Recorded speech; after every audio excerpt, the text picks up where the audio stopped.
오늘 말씀의 제목은 여호와의 날, 그리고 주의 날, 그리고 하나님 나라입니다. 요엘서는 여호와의 날을 이야기하고 데살로니가 전서 말씀은 주의 날을 이야기하죠. 그리고 예수님께서는 하나님 나라를 이야기합니다. 이게 다르지만 같고 또 같지만 약간 다른 이야기지요. 그래서 오늘 이 말씀을 통해서 하나님 나라에 대해서 살펴보고자 합니다. 이제 8월 마지막 주일까지 이어지는 성령 강림절기가 올해는 14째 주일까지 있죠. 오늘이 5째 주일이기 때문에 이제 한 3분의 1 정도 조금 더 지나가고 있습니다. 날씨도 점점 더 더워지며 7, 8월의 뜨거운 태양이 우리를 기다리고 있습니다. 성령 강림의 그 놀라운 역사가 이제 더워지는 무더위와 함께 더욱 불타오르기를 주님의 이름으로 간절히 축원합니다.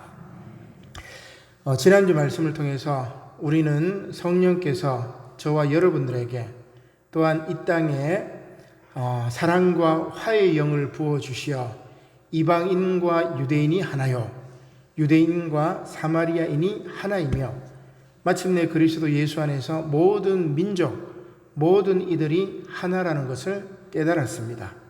이렇게 사랑으로 남과 북이, 또 남과 여가, 동과 서가, 세대와 세대가 하나가 되고 화해의 성령께서 이 땅을 지배하는 나라가 바로 여호와의 날이자 주의 날, 곧 하나님 나라입니다.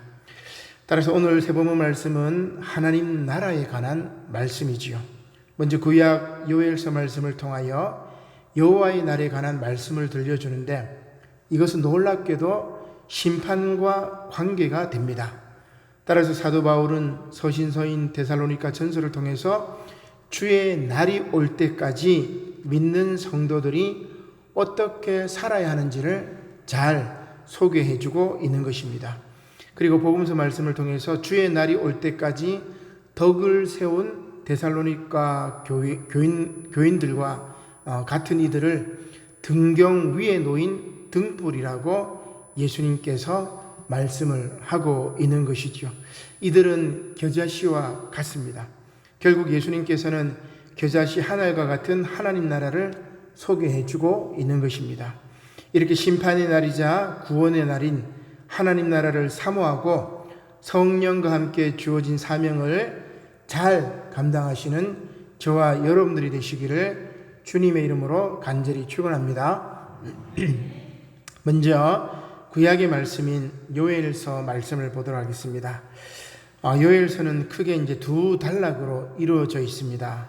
1장과 2장인 첫째 단락, 그리고 3장, 4장은 둘째 단락이지요. 그래서 첫째 단락은 메뚜기 재앙과 가뭄을 이렇게 다루고 있습니다. 그리고 둘째 단락에서는 재앙과 가뭄이 여호와의 날이 임박했다는 증거라고 말하고 있는 것이죠. 간략한 말씀이지만 여호와의 날, 곧 하나님의 나라의 핵심에 관한 결정적인 주제를 다루고 있는 말씀입니다. 왜냐하면 여기서 요엘이 말하는 여호와의 날은 하나님께서 자신을 대적한 이스라엘 백성과 또한 열방에 대한 심판의 날을 뜻하기 때문입니다. 마지막 심판의 날인 것입니다. 그러나 하나님을 믿는 신실한 자들에게는 장차 복이 주어질 것이라고도 예언을 하는 것이 바로 요엘서 말씀입니다. 그래서 말씀의 배경을 조금 살펴보도록 하겠습니다. 통일 이스라엘 왕국이 남과 북 왕국으로 분열이 되죠. 기원전 930년 경입니다. 그래서 이 분열된 지 한 100여 년이 지난 시기입니다. 우리는 지금 한 70 몇 년 정도 됐죠. 6.25 전쟁 이후에 한 73년인가요?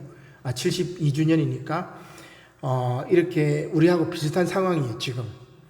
그런데 남유다와 북이스라엘 두 왕국 사이에 정치적 갈등은 거의 해소되었지만 종교적으로는 두 왕국 모두 정치적, 종교적으로 아주 이 부패와 반역의 역사를 거듭하던 시기라고 할 수 있습니다. 이런 시기에 남유다 땅에는 엄청난 메뚜기 재앙과 가뭄이 임하게 되었죠. 이것은 바벨론 포로 이후의 상황이나 마찬가지고, 물론 지금 코로나 팬데믹의 위기를 겪고 있는 우리 상황과도 똑같습니다. 지금 이제 북한이 가뭄이 심해가지고 식량난이 장난이 아니에요. 엄청나게 굶어 죽는 사람들도 많이 있고, 또 코로나 때문에도 충격이 크죠. 같은 민족이 지금 죽어가고 있고, 고통받고 있는 그런 상황이라고 할 수 있습니다. 근데 이제 남유다에 이 메뚜기 재앙이 임했죠. 가뭄의 재앙이 임했다고 볼 수가 있습니다. 그래서 이 메뚜기 때 재앙이 바로 그것을 잘 보여주고 있는 것이죠. 아무튼 이를 계기로 요엘 선지자는 뜻하지 않는 이 엄청난 재앙의 원인을 찾아냅니다. 곧 남유다 백성들의 죄악에 대한 하나님의 1차 징계이며, 나아가 하나님의 말씀에 순종하지 않으면 남유다 왕국의 멸망을 초래할 무서운 여호와의 날이 임할 것이라고 선포를 합니다. 지금 메뚜기 때 재앙하고 가뭄의 재앙은 징표예요. 너희들이 이 징표를 보고도 하나님 말씀 순종하지 않는다면은 여호와의 날이 임해서 종말을 구할 것이다. 그런 이야기를 요엘이 하고 있는 것이죠. 지금 임한 메뚜기 재앙과 가뭄은 심판에 대한 경고로 하나님을 떠난 유다 백성들에게 주시는 심판의 예표라는 것입니다. 따라서 요엘은 회개를 촉구하는 메시지를 선포하게 되는 거죠. 물론 요엘은 희망적인 말씀도 증거합니다. 하나님께서 이스라엘 백성들을 회복하는 은혜도 주시는데, 그 회복의 날이 되면 하나님은 대적들을 쳐부시고 신실한 자들에게 비할 수 없는 은혜를 베푸실 것이라고 말하고 있습니다. 곧 요엘서 1장에서 메뚜기 재앙을 선포하며 회개를 촉구한 요엘이 이제 메뚜기 때의 습격을 침략군의 침공에 비유하는 것이죠. 이게 이제 나중에 이제 아시리아라든지 바빌론이라든지 그렇게 이제 하나님의 심판의 계획이 이루어지는 것이죠. 그러나 오늘 본문 말씀은 회복시켜주는 것 이전에 심판의 때까지만을 오늘 본문 말씀이 이야기를 하고 있습니다. 요엘서 2장 1절의 말씀이죠. 말씀을 보겠습니다. 시온에서 나팔을 불며 나의 거룩한 산에서 경고의 소리를 질러 이 땅 주민들로 다 떨게 할지니 이는 여호와의 날이 이르게 됨이니라. 이제 임박하였으니 곧 어둡고 캄캄한 날이요 짙은 구름이 덮인 날이라. 새벽빛이 산꼭대기에 덮인 것과 같으니 이는 많고 강한 백성이 이르렀음이라. 여기 많고 강한 백성, 요거는 군사를 상징하기도 하지만은 여러분 뭐예요? 메뚜기 떼를 상징합니다. 자, 메뚜기 떼, 그 다음에 그 적들의 군사들 같은 의미로 이렇게 묶여지는 것이지요. 이와 같은 것이 옛날에도 없었고 이후에도 대대에 없으리로다. 그렇습니다. 여호와의 날은 이렇게 심판의 날로 다가오는 것이지요. 그리고 요엘은 하나님의 심판의 도구인 메뚜기 떼의 습격으로 침략군의 침공으로도 동시에 이렇게 비유하고 있습니다. 자, 계속해서 한번 보겠습니다. 2장 3절입니다. 여러분, 메뚜기 떼, 그 다음에 병사들, 이렇게 생각을 하면 이 말이 그냥 쉽게 이해가 될 겁니다. 불이 그들의 앞을 사르며 불꽃이 그들의 뒤를 태우니. 하나님의 성령의 불이겠죠, 어떻게 보면. 그 메뚜기 떼 앞뒤로 이 성령의 불이 이끄신다는 말입니다. 그들의 예전의 땅은 에덴 동산 같았으나 그들의 나중의 땅은 황폐한 들 같으니. 에덴 동산같이 아름다운 땅이 불순종함으로 말미암아 하나님이 심판자를 보내시는데, 이 메뚜기 떼의 재앙을 통해 가지고, 군사들의 재앙을 통해 가지고, 침공을 통해 가지고 땅이 황폐한 들 같다는 이야기입니다. 그것을 피한 자가 없다는 이야기죠. 자, 메뚜기 떼의 모양이 어때요? 그의 모양은 말 같고 그 달리는 것은 기병 같으며 그들이 산꼭대기에서 뛰는 소리는 병거 소리와도 같고 불꽃이 건물을 사르는 소리와도 같으며 강한 군사가 줄을 벌리고 싸우는 것 같으니 그 앞에서 백성들이 질리고 무리의 낯빛이 하얘졌도다. 지금 이제 중국 같은 경우는 메뚜기 떼가 장난이 아니에요. 중국에 이제 소설에도 이제 그런 메뚜기 떼 재앙들이 나오기도 하고, 우리나라도 전라도에 한번 메뚜기 떼 재앙이 한번 이리 스쳐 지나간 적이 있는데, 메뚜기 떼가 확 지나가면은 뭐 남는 게 없어요. 집 자체도 뭐 남아나지 않죠. 다 이렇게 황폐해지는 그 상황을 지금 이야기를 하고 있는 거죠. 이렇게 하나님께서 보내신 많고 강한 백성들, 곧 메뚜기 떼들이 침략군처럼 자기의 길로 나갑니다. 그리고 심판을 진행하는 거죠. 들판의 거대한 메뚜기 떼, 우리 부산과 같은 해안가로 치면 뭡니까? 거대한 해일이 쫙 바다 파도가 거대한 해일이 이렇게 몰려드는 그런 모습입니다. 물론 이것은 적의 침략이기도 하죠. 예루살렘 성과 백성들의 집에 메뚜기 떼, 곧 적들이 쳐들어옵니다. 계속해서 말씀을 보겠습니다. 요엘서 7장 2장 7절의 말씀이지요.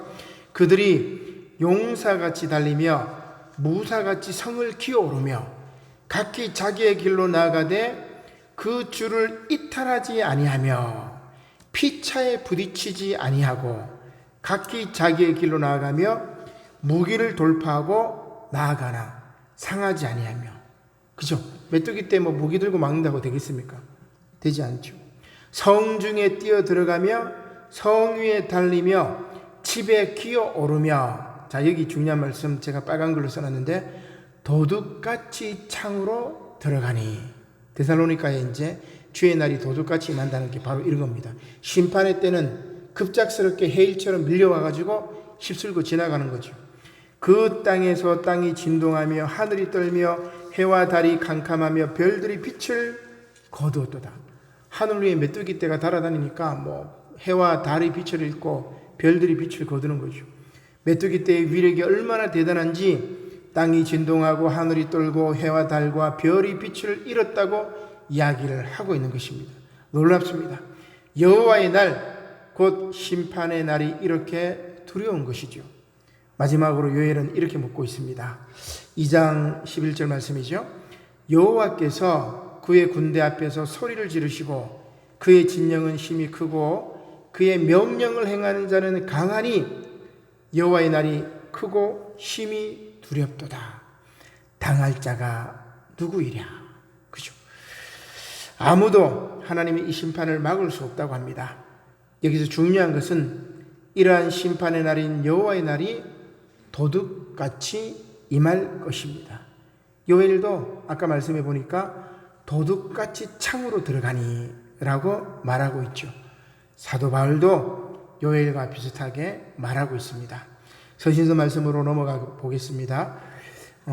데살로니가 전서 5장 1절과 3절입니다. 형제들아, 때와 시기에 관하여는 너희에게 쓸 것이 없음은 주의 날이 밤에 도둑같이 이를 줄을 너희 자신이 자세히 알기 때문이라.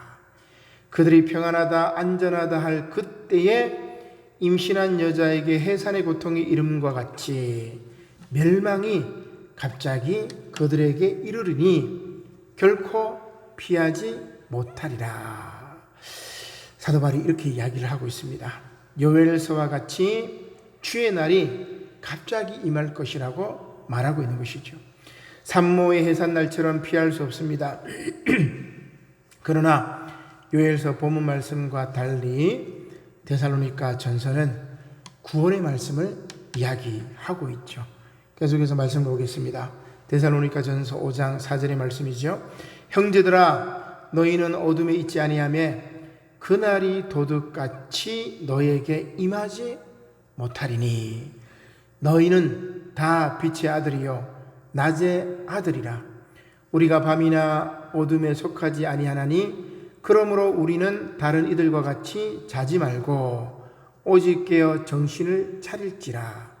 자는 자들은 밤에 자고 취하는 자들은 밤에 취하되 우리는 낮에 속하였으니 정신을 차리고 믿음과 사랑의 호심경을 붙이고 구원의 소망의 투구를 쓰자. 이렇게 이야기를 하고 있는 겁니다.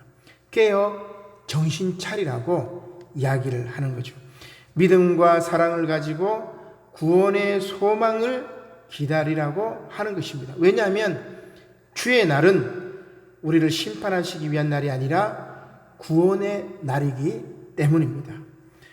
사실 오늘 본문 데살로니가 전서는 바울의 13가지 서신 가운데 제일 먼저 기록된 서신이죠. 우리가 재림서신이라고 이야기를 합니다. 이번 주 이제 수요일 날 성경 핵심 동독할 때 재림서신 데살로니가 전서 후서를 이제 살펴볼 터인데, 바로 이 신약 성경 전체 중에서도 가장 먼저 쓰인 것이 바로 이 데살로니가 전서 말씀이죠. 분량이 작고 내용은 단순하지만 재림서신이라는 별명이 붙어있는 아주 중요한 서신이라고 할 수 있습니다. 바울은 그리스도의 재림에 대한 데살로니가 교인들의 이 혼란한 지식을 바로잡아 주기 위해서 이 데살로니가 전서를 기록했던 것이죠. 말씀의 배경을 조금 더 살펴보겠습니다. 우리 한번 넘겨보면 사도 바울의 2차 전도 여행지지요. 그래서 안디옥, 예루살렘 북쪽에 있는 안디옥에서 출발을 합니다. 안디옥에서 이제 선교사로 바나바하고 바울을 파송했잖아요. 그죠? 근데 2차 전도 여행 때는 바나바하고 바울이 이제 갈라집니다. 바울이 이제 전도를 하게 되는데, 여기 팔레스틴 땅에서 터키 땅으로 넘어가죠. 더베, 이고니온, 루스드라, 그 다음에 베시디아, 안디옥. 안디옥인데 다른 안디옥입니다. 그 다음에 트로이 전쟁으로 유명한 드로아. 그 다음에 바다 건너서 어디로 가냐면 유럽으로 건너갑니다. 네아폴리, 빌립보, 그 다음에 데살로니가, 베레아. 여기 이제 마케도니아 지역이죠. 그죠? 여기 데살로니가 교회를 3주 만에 이제 개척해서 세우게 되고, 빌립보 교회도 세우게 되고, 그 다음에 밑으로 쭉 내려갑니다. 그리스 밑으로 내려가가지고 아덴하고 고린도, 거기 가서 전도했다가 나중에 이제 다시 이제 에베소로 돌아와가지고 예루살렘으로 돌아오는 게 바울의 2차 전도 여행지입니다. 자, 바울이 2차 전도 여행 중에 고린도에 머물고 있었을 때입니다. 이때 디모데로부터 데살로니가 교회 교인들의 소식을 이렇게 듣는 거예요. 자기가 3주 만에 이제 개척했던 이 교회, 거기에 이제 데살로니가 교인들이 막 뜨거운 거예요. 그죠? 3주 만에 교회가 개척되고 성도들이 뜨거운 믿음을 가졌으니까 엄청난 거 아니겠어요? 근데 뜨거운 믿음이 있으니까 이 사람들이 예수님이 부활 승천하셨을 때 다시 오신다는 이야기를 하셨기 때문에 재림의 때가 언제입니까? 막 궁금해 하는 거예요. 그래서 바울에게 이제 물었던 거죠. 그것을 디모데가 그 소식을 듣고 와가지고 바울에게 얘기를 했을 때, 바울이 이제 편지를 쓴 게 데살로니가 전서라고 할 수 있습니다. 참으로 이 데살로니가 교회는 마게도니아 지방의 수도입니다. 로마의 정치적, 경제적 요충지였는데, 우리 데살로니가 전서 1장 3절에 보면은 바울이 데살로니가 교회를 이렇게 평합니다. 믿음의 역사와 사랑의 수고와 우리 주 예수 그리스도에 대한 소망의 인내로 가득 찬 교회. 그래서 빌립보 교회는 바울에게 이제 선교 후원을 해서 아주 이제 바울이 기뻐했던 교회지만, 데살로니가 교회는 짧은 기간이지만은 복음 전도를 듣고 믿음과 사랑과 소망으로 가득 차 있던 교회입니다. 믿음, 소망, 사랑이 다 있던 교회. 참 좋은 교회인 것 같아요. 그죠? 아주 데살로니가 교회는 그런 교회입니다. 이렇게 신앙이 좋았던 데살로니가 교인들이 그리스도의 재림과 성도의 부활 문제, 곧 종말론에 관심이 있어서 디모데를 통하여 바울에게 물었던 것입니다. 그리고 바울은 당시 교회의 관심사였던 이 문제에 관해 데살로니가 전 후서를 통해서 잘 설명해 주었던 것입니다. 오늘 이제 특별히 오늘 본문 말씀은 주의 재림 시기에 관한 겁니다. 다른 내용들은 우리 수요일 날 성경 공부 때 좀 살펴보도록 하고, 오늘 본문 말씀은 재림 시기에 관한 것이지요. 주께서 갑작스레 임할 것이라고 바울이 이야기합니다. 그러나 중요한 말씀이죠. 빛의 아들들에게는 그날이 갑작스러울 수 없음도 설명하는 거예요. 이 부분 우리가 이제 많이 놓쳤는데 바로 그 이야기입니다. 그러면서 이제 위로를 하는 거죠. 따라서 깨어 근신하면서 주의 재림을 소망할 것을 촉구하고 있습니다. 데살로니가 전서 5장 9절 말씀을 보겠습니다. 위에 그림을 다시 넘어봅시다. 이게 데살로니가 교회의 터입니다. 지금 이제 유적 터인데 여러분들이 이제 살펴보면은 데살로니가 교회 지역에 다른 이렇게 현대식 교회가 이렇게 지어진 것을 볼 수가 있을 터인데, 요거는 유적입니다. 자, 데살로니가전서 5장 9절 말씀을 보겠습니다. 하나님이 우리를 세우심은 노하심에 이르게 하심이 아니요 오직 우리 주 예수 그리스도로 말미암아 구원을 받게 하심이라. 예수께서 우리를 위하여 죽으사 우리로 하여금 깨어 있든지 자든지 자기와 함께 살게 하려 하셨느니라. 그러므로 피차 권면하고 서로 덕을 세우기를 너희가 하는 것 같이 하라. 그래서 시기가 중요한 게 아니에요. 데살로니가 전서는 지금 제가 빨간 줄로 했는데 예수님이 언제 오실지 몰라. 그러나 빛의 아들들에게는 그 갑작스럽지 않고 시기는 짐작은 할 수 있다고 얘기를 해요. 그죠? 그러면 그 시기를 대충 짐작을 하기 때문에 뭘 해야 되느냐? 막 나가서 막 떠드느냐? 막 재림이 갖고 왔다. 막 정신 차리라. 그것이 아니고 뭘 하라고 그러죠? 피차 서로 권면하고 서로 뭐를 세우라고? 덕을 세우라고 합니다. 덕. 무슨 덕을 세웠죠? 사랑과 소망과 믿음의 덕을 데살로니가 교회는 세웠잖아요. 그래서 덕을 세우기를 너희가 지금 하던 것 같이 해라. 이런 얘기예요. 와, 엄청나죠? 요 문장을 제가 찾아낸 게 참 엄청난 것 같아요. 재림의 때까지, 주님이 다시 오실 때까지 서로 덕을 세우고 믿음과 소망과 사랑 안에서 덕을 세우고 너희가 지금 하는 것 같이 그렇게 이상적으로 살아라. 요 얘기입니다. 놀라운 말씀이죠. 재림의 때가 왔다고 해가지고 그게 아닙니다. 그죠? 그래서 내일 지구가 멸망할지라도 오늘 한 그루의 사과나무를 심는다고 이야기를 하잖아요. 그죠? 그러니까 지금 너희가 하는 것 같이 권면하고 덕을 세우고 사랑을 베풀고 믿음을 가지고 소망을 가지고 그렇게 일상적으로 살라고. 덤벙대지 말고 데살로니가 교회 주님 다시 온다고 막 열광적으로 그러지 말고 지금 여러분들이 잘하고 있습니다. 덕 세우고 지금 여러분들이 하는 것처럼 열심히 신앙생활하고 그렇게 사세요. 요 얘기입니다. 바로 이 이야기를 교인들에게 하고 있는 거죠. 지금 하고 있는 그대로 하세요. 아주 엄청난 칭찬입니다. 지금 여러분들이 잘하고 있다. 그러니 지금 하는 대로 서로 덕을 세우고 도둑같이 임할 주의 날을 사모하라는 것입니다. 이것은 바로 데살로니가 교회 교인들이 등경 위에 등불과 같다는 이야기입니다. 모범이 되는 그런 교회라는 이야기죠. 오늘 복음서의 등불의 비유가 바로 이러한 데살로니가 교인들의 모습입니다. 복음서 말씀을 보도록 하겠습니다. 마가복음 4장 21절 말씀이지요. 자, 여기 보니까 말씀이 조금 번역이 어렵게 되어 있습니다. 너무 우리말인데도 너무 어렵게 되어 있어요. 그래서 공동 번역이 아주 잘 번역되어 있습니다. 예수께서는 또 이렇게 말씀하셨다. 등불을 가져다가 대박 아래나 침상 밑에 두는 사람이 어디 있겠느냐. 그죠? 등불은 보이는 곳에 높은 곳에 두어야 된단 말이에요. 그죠? 대박 밑에나 저 침대 밑에 둬버리면 안 되지요. 누구나 등경 위에 얹어놓지 않느냐. 자, 그 다음에 이게 이제 번역이 우리 개역 개정은 잘못된 건데 공동 번역은 굉장히 쉽게 잘 되어 있어요. 감춰둔 것은 드러나기 마련이고 비밀은 알려지기 마련이다. 그죠? 그래서 높은 곳에 둬서 많은 사람들이 다 보게 하라는 말이에요. 너희의 선행을 보게 하고 너희의 악행도 반드시 드러날 것이다. 이제 이런 이야기겠죠. 계속해서 예수님 이렇게 말씀하십니다. 마가복음 4장 24절의 말씀이지요. 또 이르시되 너희가 무엇을 듣는가 스스로 삼가라. 너희의 헤아리는 그 헤아림으로 너희가 헤아림을 받을 것이며 뭐예요? 서로 권면하고 덕을 세우라고 데살로니가 교회 교인들에게 이야기를 했잖아요.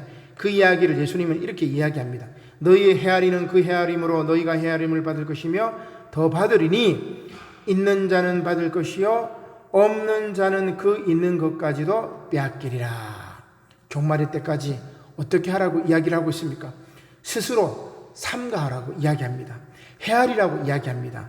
두 가지죠. 다른 말로는 저는 이렇게 번역할 수 있습니다. 자기 절제와 이웃 사랑. 이것이 바로 겨자씨와 같은 신앙입니다. 따라서 심판의 날인 여호와의 날이자 구원의 날인 주의 날, 곧 하나님의 나라는 이런 사람들의 것입니다. 말씀을 볼까요? 마가복음 4장 30절 말씀이죠. 또 이르시되 우리가 하나님 나라를 어떻게 비교하며 또 무슨 비유로 나타낼까? 겨자씨 한 알과 같으니 땅에 심길 때에는 땅의 모든 씨보다 작은 것이로되 심긴 후에는 자라서 모든 풀보다 커지며 큰 가지를 내나니 공중의 새들이 그 그늘에 깃들일 만큼 되느니라. 아멘. 사실 예수님께서 하늘나라의 진리를 비유로 가르치셨기에 오늘 복음서 마가복음 4장을 비유장이라고 이야기를 합니다. 먼저 씨 뿌리는 자의 비유가 나오죠. 마가복음 4장 1절로 9절의 말씀입니다. 그리고 오늘 본문 말씀의 앞부분인 등불의 비유가 4장 21절로 25절에 나옵니다. 그리고 성장하는 씨앗의 비유와 겨자씨 비유가 4장 26절로 32절까지 나오게 되죠. 마지막으로 예수님께서 풍랑을 잔잔케 하신 내용이 마가복음 4장 35절로 41절 말씀에 나옵니다. 그래서 앞서 이제 등불의 비유, 겨자씨 비유는 살펴보았기 때문에 자 이제 씨앗의 비유를 살펴보겠습니다. 마가복음 4장 26절입니다. 또 이르시되 하나님의 나라는 사람이 씨를 땅에 뿌린 것 같으니 그가 밤낮 자고 깨고 하는 중에 씨가 나서 자라되 어떻게 그리 되는지를 알지 못하느니라. 땅이 스스로 열매를 맺되 처음에는 싹이요 다음에는 이삭이요 그 다음에는 이삭의 충실한 곡식이라. 열매가 익으면 곧 낫을 대나니 이는 추수 때가 이르렀음이라. 아멘. 중요한 말씀입니다. 씨앗이 스스로 자라죠. 자라서 추수 때를 알 수 있게 됩니다. 물론 이제 햇빛이나 양분이나 물을 줘야 되겠지만 다음날 일어나면은 또 달라요. 그죠? 그러니까 우리가 볼 수 없는 가운데, 우리가 보지 못하는 가운데 씨앗이 스스로 이렇게 자라게 되는 거죠. 그러나 그것이 자랄 때 어떻습니까? 처음에는 싹이지만 그 다음에는 이삭이요, 그 다음에는 이삭이 충실한 곡식이 되잖아요. 지나면 이렇게 볼 수가 있다는 말입니다. 하나님 나라도 구체적인 시기와 날짜는 알 수 없지만 열매가 익으면 추수 때가 가까운 것을 아는 것처럼 짐작할 수가 있다는 이야기입니다. 따라서 오늘 하나님의 말씀이 여러분 마음밭에 뿌려져 잘 자라죠. 잘 자라서 데살로니가 교인들처럼 평상시 하던 대로 서로 권면하고 덕을 세워야 할 것입니다. 중요한 것은 예수님께서 이것을 비유로 말씀하신 거죠. 그리고 이 비유는 이해하기가 쉽습니다. 마가복음 4장 33절이죠. 예수께서 이러한 많은 비유로 한 장 넘겨보겠습니다. 그들이 알아들을 수 있는 대로 말씀을 가르치시되. 비유가 아니면 말씀하지 아니하시고 다만 혼자 계실 때에 그 제자들에게 모든 것을 해석했다고 이야기합니다. 오늘 겨자씨의 비유, 씨앗의 비유, 도둑같이 말 비유, 메뚜기 떼 재앙의 비유, 데살로니가 교인들의 그 바울이 이야기했던 비유의 말씀들, 여러분은 어렵지 않잖아요. 그죠? 평상시 하던 대로 자기 절제하고 이웃 사랑하고 권면하고 사랑을 베풀고 그러면 곡식이 익어서 추수 때가 가까운 것을 아는 것처럼 주님의 재림의 날을 하나님 나라가 임한다는 것을 우리가 알 수가 있다는 이야기입니다. 그래서 그 시기와 그 날을 고민하는 것이 아니라 지금 내가 하던 대로, 그죠? 지금 내가 하던 대로 성실하게 하루하루 최선을 다하는, 이게 바울이 가르쳐 주었던 종말 때의 진리라고 할 수 있습니다. 사랑하는 성도 여러분, 하나님의 말씀은 쉽습니다. 등경 위에 등불처럼 우리의 선한 빛이 하나님 나라가 임할 때까지 세상을 비춰야 합니다. 여러분들이 교회 밖을 나가는 순간 용호 교회 이름으로 빛을 비춰야 되는 거예요. 그죠? 우리 교회 존재 자체는 이 지역의 등경 위에 등불이 되어야 하는 거죠. 저도 마찬가지입니다. 제가 남부산 영호교회 목사의 이름으로 뭐 방송에 나가서라든지 다른 어떤 데라든지 뭐 기관이든지 다 그렇게 그리스도의 빛을 증거하려고 하는 것 아니겠습니까? 스스로 삼가고 다른 사람을 헤아려야 합니다. 겨자씨와 같이 작은 것이지만 공중의 새들이 그 그늘에 깃들일 만큼 믿음이 성장하여 씨앗이 자라듯이 잘 자라서 풍성한 열매를 맺어야 할 것입니다. 우리 교회가 믿음이 큰 사람들이 많아가지고 상처받은 사람들이 세상에 그 힘겨웠던 그 고통에 찌들렸던 사람들이 다 와가지고 믿음의 그늘 안에 쉬어야 돼요. 그죠? 들어와가지고 더 고통받고 더 상처받고 튕겨져 나가는 것이 아니라 그러기 위해서 뭐예요? 여러분들이 말씀을 먹고 말씀을 순종하고 30배, 60배, 100배의 결실을 맺고 겨자씨처럼 자라야 돼요. 그러기 위해서 뭐가 필요해요? 말씀을 배우고 말씀을 읽고 그 말씀대로 살아가기 위해서 훈련을 해야 돼요. 성화의 단계를 밟아야 됩니다. 바울이 강조하는 것이 바로 성화의 모습이죠. 계속 깨어 있으려고 막 해야 돼요. 그죠? 몸부림쳐야 됩니다. 매주마다 말씀을 들으려고 막 몸부림쳐야 돼요. 그렇게 해가 그 말씀이 여러분들 심령을 막 울릴 때 여러분 뭐예요? 여러분 인생이 바뀝니다. 매주마다 쳇바퀴 돌듯이 똑같은 삶을 계속 살아가는 거예요. 변화도 없습니다. 변화도 없고 와서 여기에 깃들일 사람도 없고 깃들일 자리도 없단 말이에요. 그래 되면 뭐예요? 그건 참 안타까운 일이죠. 어떻게 보면. 이렇게 우리가 믿음이 성장하여 씨앗이 자라듯이 잘 자라 풍성한 열매를 맺게 될 때 그때 우리는 요엘이 경고한 여호와의 날 곧 심판의 날 메뚜기 떼의 재앙 가뭄과 이 코로나의 재앙이 도둑같이 많은 주의 날 곧 구원의 날 하나님 나라라는 것을 깨닫게 될 것입니다. 그런 저와 여러분들이 되시기를 주님의 이름으로 간절히 축원합니다. 아멘. 기도드리겠습니다. 고마우신 하나님 감사를 드립니다. 요엘서에서 말씀하셨던 심판의 날 여호와의 날이 어느 날 갑자기 도적같이 임하는 주의 날인 것을 깨닫게 하시니 감사를 드립니다.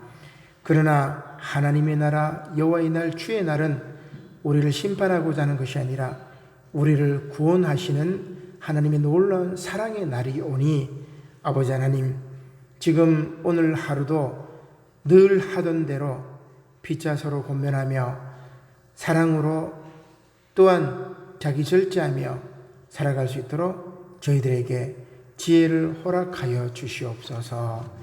감사를 드리며 예수님의 이름으로 기도드립니다. 아멘. 다 함께 자리에서 일어나시어 결단 찬송